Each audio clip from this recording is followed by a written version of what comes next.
we gotta start with the Corona, man, because we talk about what's going on in the culture, and nothing has grabbed the culture more than the Corona, and Oh just God. squashed it like a bug.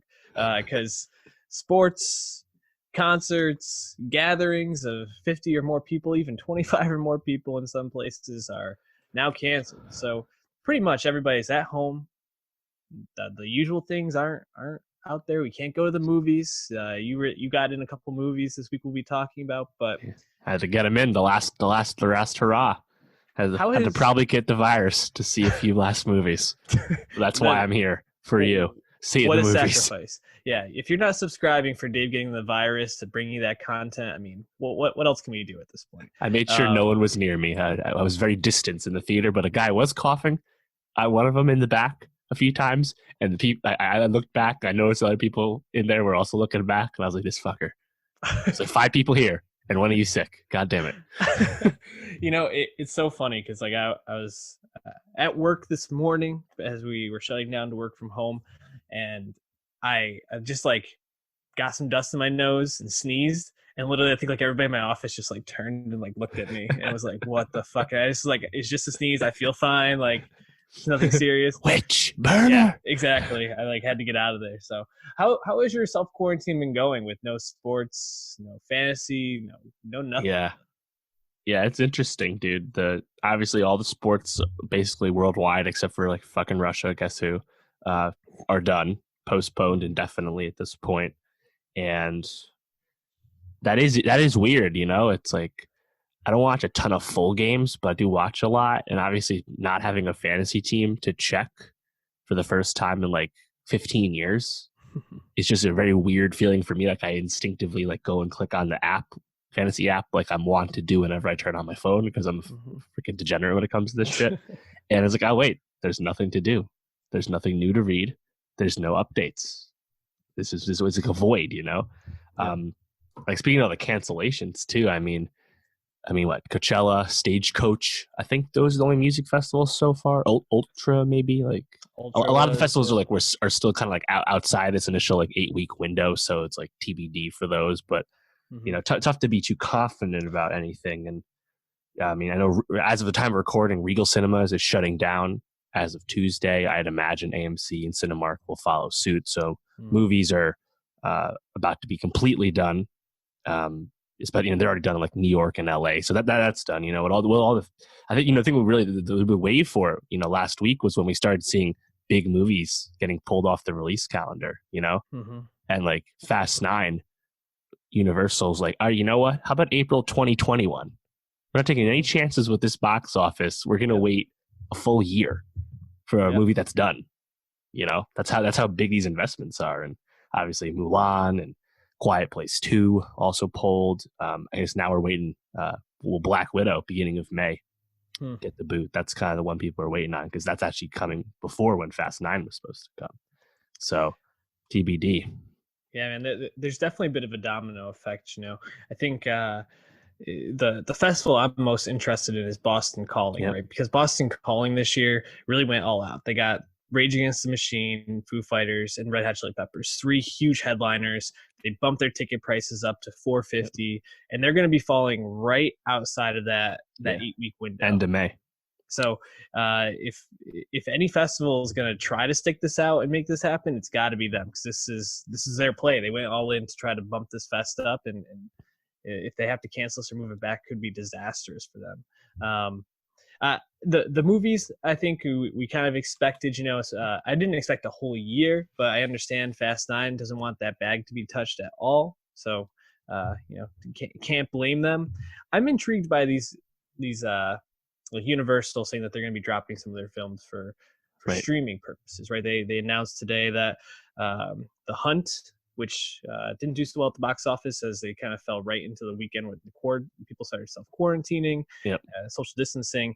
The Invisible Man, which already has had pretty good box office, I believe over 140 mil at this point. Success. And Trolls, which is going to be dropping on April 10th, will all be available for $20 on video on demand. Pretty interesting. I think you've already seen, have you seen The Hunt? You did see The Hunt. We're talking about The Hunt. I've seen Emma. I wasn't going to see Trolls anyway. and I'm too much of a coward to see The Invisible Man. Otherwise, we've already seen that. But yeah, I think obviously this is kind of something that some people have wished would happen sooner. How about like Trolls? I think Trolls is sticking to its original release date. I think we all know it won't be in any theaters because there won't be any theaters left to show it. But that's a day and date drop, and $20 I think is actually a really enticing price point. I mean, I think people have been throwing this idea out the past few days, but you think back to, remember a few years ago, we talked about it, Sean Parker's The Screening Room. It was like, you have this like box in your house and you pay like $50, whatever it was, for a day one release of a brand new film. And like, 20, I mean, if you have your whole family watching for $20, that's a really good deal. Hell of a deal. So that's why I don't think that's a realistic price point long term. I think it's important to note that all these movies are out already, especially Invisible Man is already a success. Now Trolls, $20 from the jump, and The Hunt, obviously Hunt didn't do dick this week. I mean, we just had the lowest box office weekend since October of 1998, 55.3 million total. So I'll be interesting to see who else follows suit. As of recording, it's just those few Universal films. It's not a blanket policy either. It's very much, a product of the environment we're in. I don't think this spells any doom for the theatrical model long term or anything like that. That'd be certainly premature to say that much. But yeah, I mean, it's kind of wild. And seeing that alongside CinemaCon being canceled, which is all about the theater going experience. It's just crazy times, man. You got to feel for like, especially like independent theaters, smaller theaters, art venues that don't have really any margins to speak of. And not everything is going to open back up when this is all said and done. We're going to lose a lot of stuff as a result of this.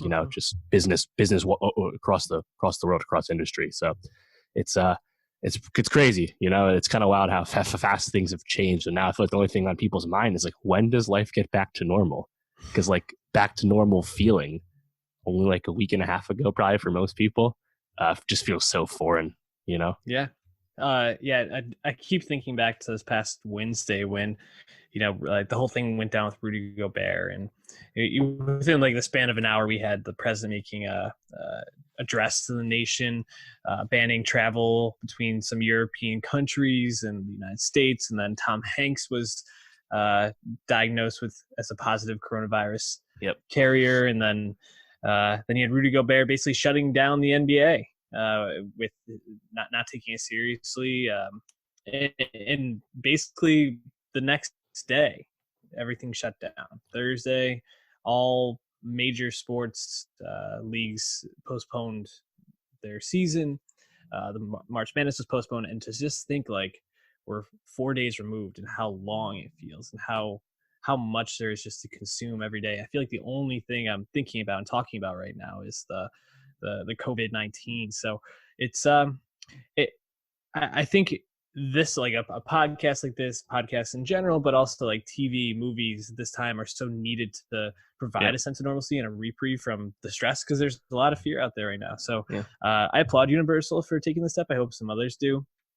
I wanted to ask you, let's say they were like Fast 9, we're gonna drop it. What's the price point for you? It's high. What would you say, like 60?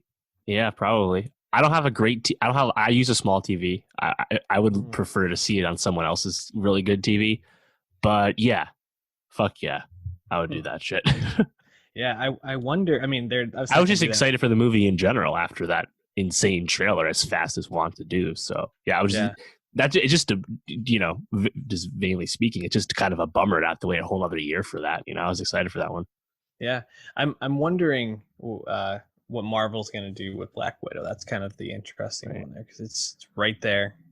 If that doesn't do well, you're kicking off this next leg of the Marvel universe. I mean, it's not necessarily crucial to the future, but certainly one of the some big stars in that.